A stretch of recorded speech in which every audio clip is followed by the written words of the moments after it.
Assalamualaikum teman-teman mahasiswa jurusan Teknik Informatika Universitas Negeri Gorontalo. Di mata kuliah Manajemen Proyek Sistem Informasi, kita lanjut membahas topik penting tentang System Development Life Cycle, khususnya pada tahap analisis. Tahapan ini sangat krusial dalam proses pengembangan sistem, karena disinilah kita menggali secara mendalam kebutuhan pengguna, mengidentifikasi permasalahan yang ada, dan menilai apakah solusi yang dirancang memang layak untuk diterapkan.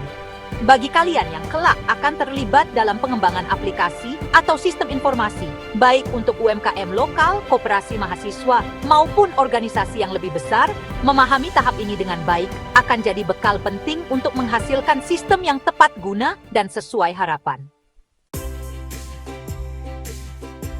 Tahap kedua dalam SDLC, tahap analisis.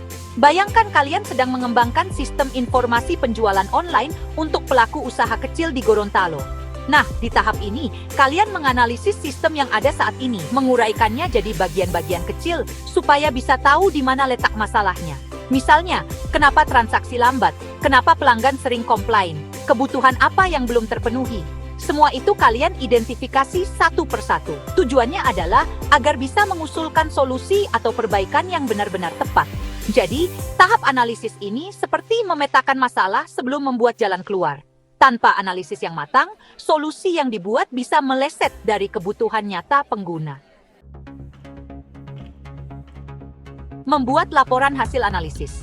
Masih di tahap analisis, ada hal penting yang perlu dilakukan, yaitu membuat laporan hasil analisis. Laporan ini jadi bukti tertulis dari apa yang sudah tim kalian teliti dan pelajari, semacam dokumentasi lengkap agar semua pihak bisa paham permasalahan dan solusi yang sedang disiapkan. Ini penting banget untuk transparansi dan dasar pengambilan keputusan.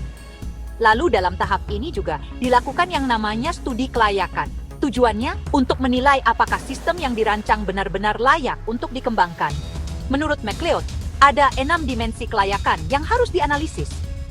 Pertama, kelayakan teknis. Apakah perangkat keras, perangkat lunak, dan sumber daya yang tersedia sudah mendukung? Kedua, pengembalian teknis. Apa manfaat teknis yang akan didapat? Apakah layak secara potensi? Ketiga, pengembalian non-ekonomis. Apa manfaat lain yang mungkin tidak bisa diukur secara uang? Misalnya kepuasan pengguna. Keempat, hukum dan etika. Apakah sistem ini melanggar hukum atau norma yang berlaku? Kelima, kelayakan operasional. Apakah sistem bisa dijalankan dengan kondisi SDM dan proses yang ada? Keenam, jadwal. Apakah proyek ini bisa diselesaikan tepat waktu? Nah, dengan menganalisis keenam aspek ini, kalian bisa pastikan bahwa sistem yang akan dibangun benar-benar bisa diterapkan, bukan sekadar wacana. Selanjutnya masih dalam tahap analisis, kita masuk ke bagian penting lainnya, yaitu menilai kelayakan proyek. Nah, teman-teman di Gorontalo, bayangkan kalian sedang merancang sistem informasi untuk koperasi mahasiswa. Sebelum mulai membangun, kalian harus cek dulu, apakah proyek ini layak dikerjakan. Itu artinya, kita harus menilai 3 aspek utama. Pertama, kelayakan operasional. Apakah sistem ini bisa dijalankan dengan SDM yang tersedia? Apakah pelatihannya mudah? Yuk, bagaimana layanan pasca implementasi nanti? Kedua, kelayakan teknis. Apakah hardware dan softwarenya tersedia? Apakah sistem bisa dibangun dalam waktu yang direncanakan dan aman digunakan? Ketiga, kelayakan ekonomis. Ini paling sering jadi pertimbangan utama. Apakah biayanya sebanding dengan manfaat atau keuntungan yang didapat? Tapi nggak cukup di situ aja. Studi kelayakan juga harus melihat faktor-faktor tambahan seperti apakah organisasi siap menerima perubahan sistem? Siapa target pasar atau pengguna yang dituju? Apakah ada modal yang cukup untuk mendukung proyek? Seberapa kuat persaingan di pasar? Bagaimana kondisi lingkungan operasionalnya? Dan apakah sistem ini punya strategi harga yang masuk akal? Semua ini penting supaya sistem yang kalian kembangkan benar-benar relevan, realistis, dan berdaya guna dalam dunia nyata.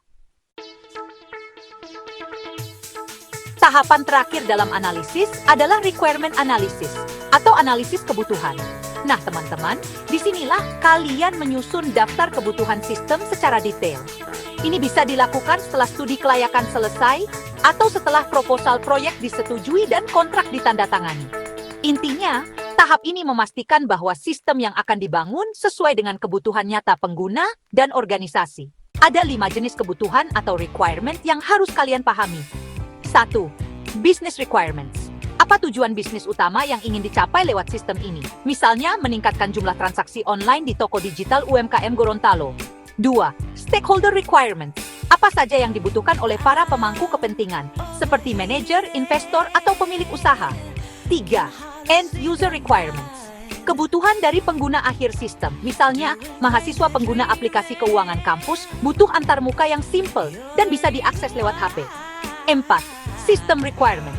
Kebutuhan teknis dari sistem secara keseluruhan, seperti kecepatan respon, kapasitas penyimpanan, atau keamanan data. 5. Software requirements. Spesifikasi khusus dari perangkat lunak yang akan digunakan, mulai dari bahasa pemrograman, integrasi API, hingga dukungan multiplatform.